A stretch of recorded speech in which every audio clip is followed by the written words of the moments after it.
স্নেহের ছাত্রছাত্রীরা, আশা করি তোমরা সকলে ভালো আছো। আজকে আমি তোমাদের যেটা পড়াবো বা তোমাদের সামনে যেটা নিয়ে এসেছি সেটা হচ্ছে গিরিপথ, ভারতের গিরিপথসমূহ। বিশেষ করে হিমালয় পার্বত্য অঞ্চল, যেখানে পাহাড়ি অঞ্চল রয়েছে, পর্বত শিখর এবং পর্বত শ্রেণী অঞ্চল রয়েছে, সেখানেই কিন্তু ভারতবর্ষের গুরুত্বপূর্ণ গিরিপথগুলি রয়েছে, যাকে আমরা বলে থাকি ইম্পর্ট্যান্ট পাসেস অফ হিমালয়। এখানে কতগুলো পাশের আমি এই ছবি দিয়েছি, গিরিপথের ছবি দিয়েছি।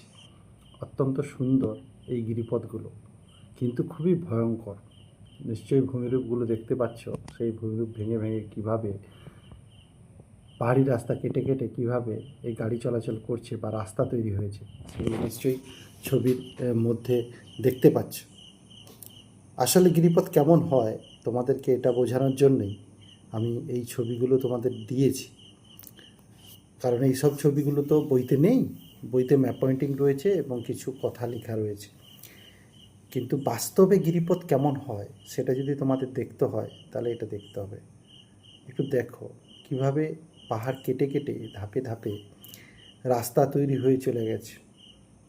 বিভিন্ন গিরিপথ, যাকে আমরা পাস বলে থাকি, সেগুলো সৃষ্টি হয়েছে। অসাধারণ।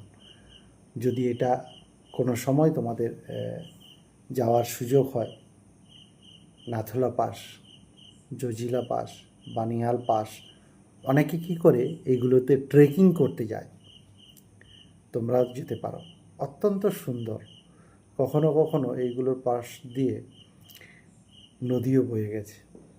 আমি এই ছবিটায় যেরকম দেখতে পাচ্ছি, দেখো একদম সামনে একদম রাস্তা যে পাশ চলে যাচ্ছে, দেখো একদম রঙিন পাহাড়ের মতো দেখা যাচ্ছে।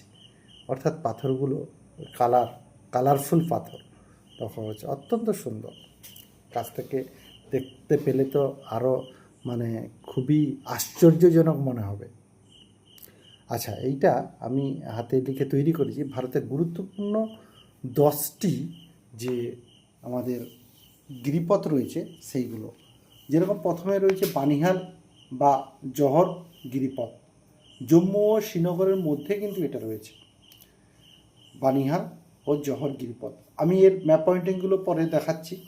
জজিলা গিরিপথ শ্রীনগর একদিকে এবং কার্গিল একদিকে থেকে যাচ্ছে এবং লে একদিকে থেকে যাচ্ছে, অর্থাৎ জজিলা গিরিপথে। পীরপাঞ্জল গিরিপথ গোটা পীরপাঞ্জল পর্বতশ্রেণী জুড়ে